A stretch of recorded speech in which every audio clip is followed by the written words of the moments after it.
Hi guys, Mary. So we talked about Manuka oil and just how great of a disinfectant it is.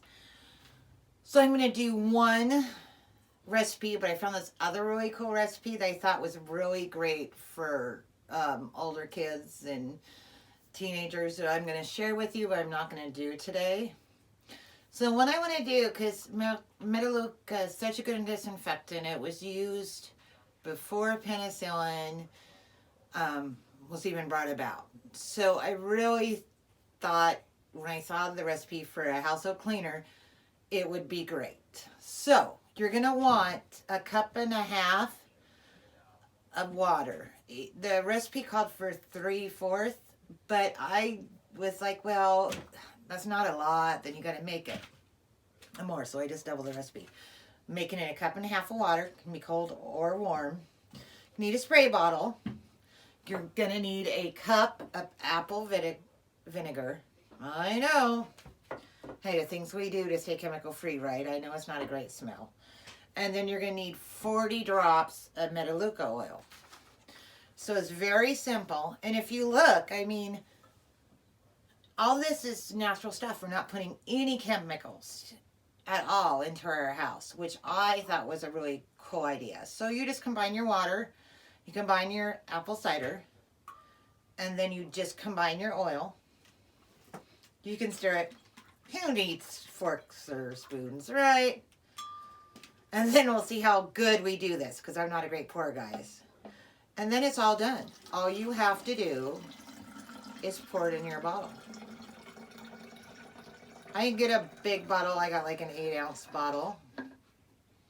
And honestly, you guys, I thought with apple cider, it would be really bad smelling. And I was going to sacrifice that, you know, to have a chemical-free cleaner. But the smell really isn't that bad. I won't tell you it doesn't smell like apple vinegar, but it really doesn't smell that bad. The Melaleuca actually really dampens the smell of the apple vinegar. So that recipe pretty much makes a nice 18-ounce container. See, I'm good. I picked the right one. I had no clue. And then you just do this. And here's the other great thing. For people that have nephews, nieces, whatever, running around the house. Okay? You just went and put your Clorox or Lysol on, and your kid decides they want to lick the wall. Believe it or not, that does happen. And, you know, they just got chemicals in their body, right? Boom.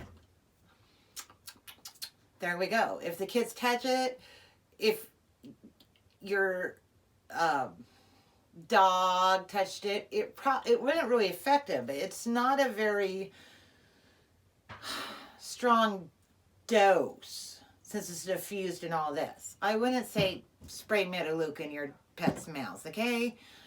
But it's a much safer way, or a way that you're not shoving chemicals down. So that was the way that I wanted to show it.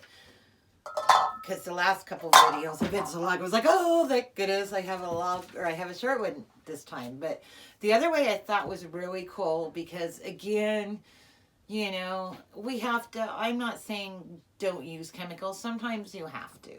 But when we can, it's great to get away from it. So I found this really cool way that you could help soothe skin inflammation with some Melaleuca, which, if you look at our video on the YouTube channel for Melaleuca, it does talk about that it's great for skin infections. So in order to use it that way, you literally just combine 10 drops of tea tree oil or Melaleuca with a tablespoon of extra virgin olive oil, and then 1 tablespoon of melted coconut. And you mix them all, you store it in a container, and then when you need it, you apply to the affected area up to twice a day until the symptoms are resolved. So it was a very simple recipe to do, and it gets you away